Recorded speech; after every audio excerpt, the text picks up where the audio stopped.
All right, we got called about a 2-ton hoist that is acting a fool. Stopping, starting, jerking, shaking, doing all manner of unruly chaos up in here. So let's go check it out. And there she is, fellas, there she is. 2 tons of fun, just like I like them. All right, so let's give her a shot. We're getting no response at all. So let's start from the beginning and see if she has any power. And there she is. Set my meter to voltage AC, grab my probes, and let's start probing. There we go, A and B phase, 480 volts. Now we got B and C phase, 480 volts.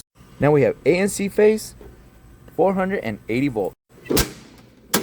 So now that we verified that we have power, anytime you want to reset and restart these DMAG hoists, you gotta press the E stop. On these DMAG hoists, all your reset, programming, operation, and reset functions are in your pendant. So let's open up the E stop and see what she does.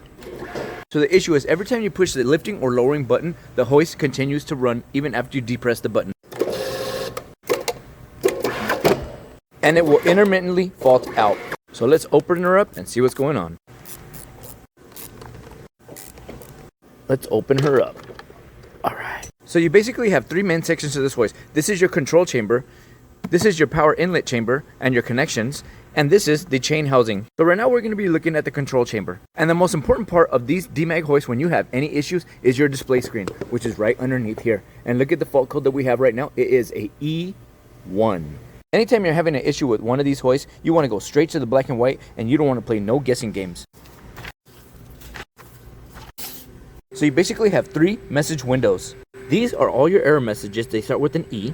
These are all your warning messages. They start with a lightning bolt. And these are all your operating statuses that show you the status of the hoist at the moment. And of course, this one is your good old schematic. So let's grab a highlighter and go to town. Today's error code is E1. So let's see its corresponding message. Right here you have E1. And it shows that the event could possibly be that the chain hoist is blocked, hardware error, defective electronic, contact wear, or defective on and off contactor. In this case, since we're getting operation, but we're getting intermittent operation, it leads me to believe that it's more of a contactor issue. If we look right here at the motor symbol, they have 2 sections of the contactor, a lifting and a lowering section. It just basically reverses the leads and reverses the rotation, and that's how you get a lifting and a lowering. And this section is all your pendant section. This section is your inlet feed for your power. Here is your brake.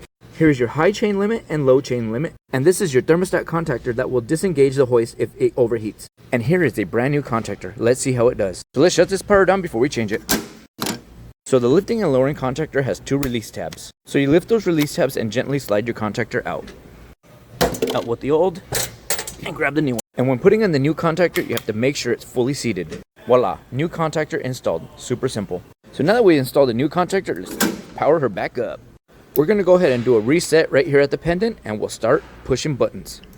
Nice.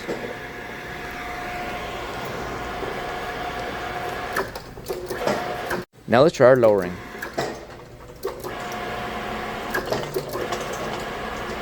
So as you can see, you have a smooth operation on lifting and lowering. There's no delays and not a lot of shaking and craziness going on in the hoist. And most importantly, there is no faults. So luckily for us, this one was very simple to diagnose because of the fault code, and it told us exactly what to change on the error messages. So until the next one, boys, stay safe out there.